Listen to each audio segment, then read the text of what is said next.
going on, everybody? This is Mattdoesfitness, and last week a blue ship collided with a red ship. The passengers were marooned.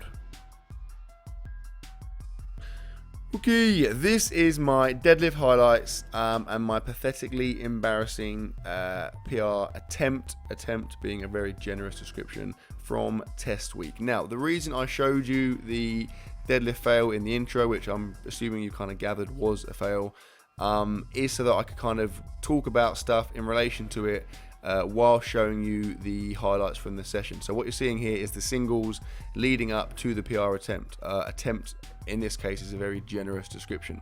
Now, in light of my deadlift failure and my bench press failure, I am going to become a professional squatter. And when I say that, I mean I'm going to wait until people go on holiday and then break into their houses and refuse to leave. On a serious note, I'm just really annoyed for a couple of reasons. Now, I genuinely felt I had this there. I felt like I had a good PR there. The first reason being, last week my last kind of deadlift session before this session went really well. I got 3 reps at 230 kilos, which is 507 pounds, and I felt like I had 4 or 5 there, and that's more than I did prior to my last PR. So my last PR was 540 pounds, and prior to that I didn't do a session as well as the one that I did last week. So that's the first thing. My training indicated that I had more there. The second thing is the reps in this session leading up to the PR attempt felt really good. I'd probably say it's the best I've ever felt deadlifting. I felt really strong. The bar was moving really quick. I felt nice and solid. Nothing was I wasn't kind of moving around. Everything felt fixed and good. I was just after I kind of missed the attempt, I almost had to check the bar to make sure I counted the weight right, because I genuinely was surprised. I thought I had it.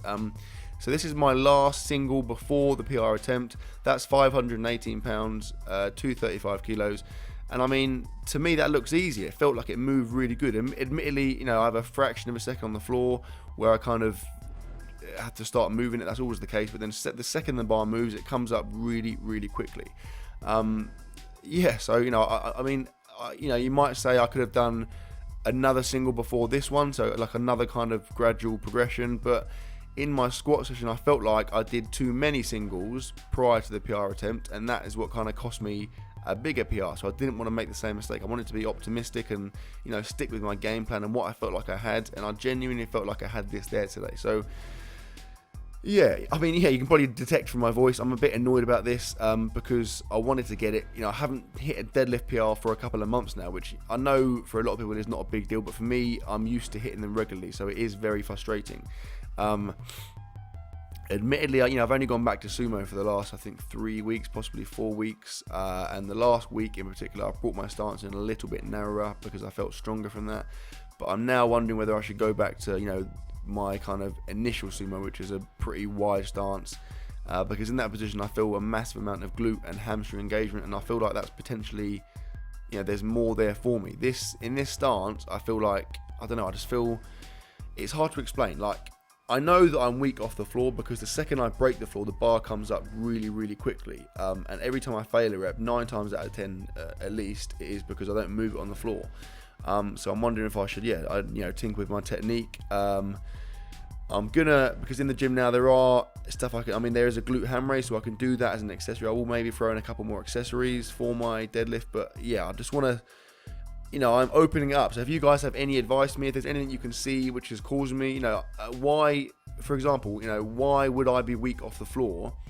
And I know the obvious things, like deficits, that kind of stuff you can do. The only issue I have with deficit deadlifts is that obviously you need to do them in a conventional stance. And I feel like I'm not sure if there's a massive amount of carryover from a conventional stance deficit to a sumo stance regular deadlift. So I don't know. You just saw there the attempt at 551.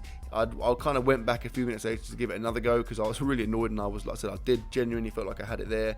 So you're going to see me now go for it again, and again I barely break the floor. So I don't know what to say. Any advice, I'm open. I'm all ears. Please put it in the comment section below, guys. Hope you enjoyed the video. Sorry for being depressing. Please like, comment, share, subscribe as always, and I will see you tomorrow.